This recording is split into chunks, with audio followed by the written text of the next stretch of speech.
দেখতে পাচ্ছেন এই গাছটি অনেকগুলো কলি বের হয়েছে। এই গাছটি হচ্ছে নামটা আমি বলতে পারতেছি না, আমার জানা নেই। তো আমি গুগলে সার্চ করে দেখলাম এটি নাকি ক্যারাঞ্চুলামি।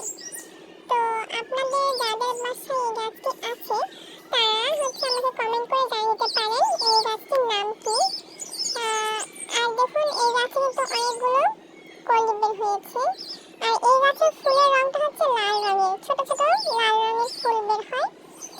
এটা ফুলের মনে হয় 4টি করে